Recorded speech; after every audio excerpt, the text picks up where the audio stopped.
Assalamualaikum warahmatullahi wabarakatuh. Kembali lagi dengan saya Marsal Wirdana.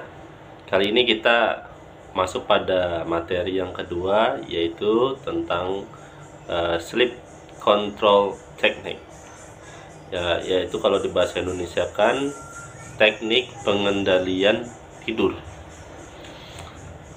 Pada pembahasan materi ini kita bagi dua. Kali ini videonya adalah part pertama, yaitu tentang siklus tidur atau sleep cycle dan frekuensi gelombang otaknya.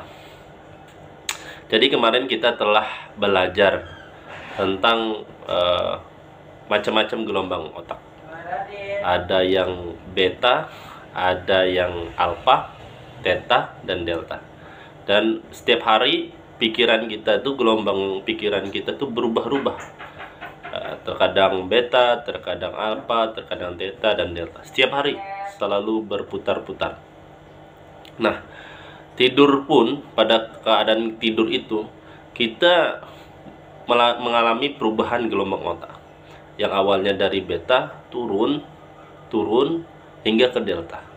Dan selama kita tidur ini, siklus perubahan gelombang otak itu juga terjadi dari beta ke delta, delta ke beta, dan itu berulang-ulang hingga kita terbangun.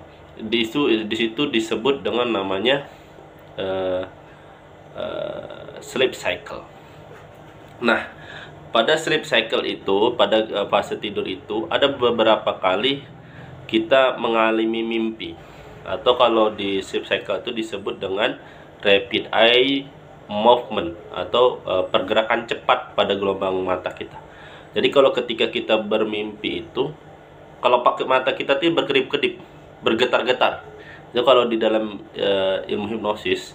Jadi kalau ketika kita hipnotis itu ada keadaan bola mata itu atau kelopak mata seseorang yang kita hipnotis itu bergerak-gerak. Nah, itulah disebut dengan rapid eye movement. Nah, di saat itulah kita bermimpi, dan mimpi itu bukan sekali ternyata ketika kita tidur, tapi berulang-ulang. Nah, di manakah letak mimpi ini? Mimpi itu terjadi ketika gelombang pikiran kita itu berubah dari delta naik ke theta mau ke alpha. Itu disebut theta REM. Theta REM. Nah, kita bermimpi berarti ketika gelombang pikiran kita itu berada pada theta REM, pada gelombang theta yang REM atau rapid eye movement. Nah, nanti kedepannya kita akan belajar selain dari teknik sleep control teknik ini, kita akan belajar menggunakan macam-macam, menggunakan gelombang otak theta ini. Mungkin kalau di materi tulisan saya tidak ingin membahasnya sebenarnya. Nanti mungkin kita bisa akan mengetahui ada namanya lucid dream, pengendalian mimpi yang berada pada gelombang theta REM.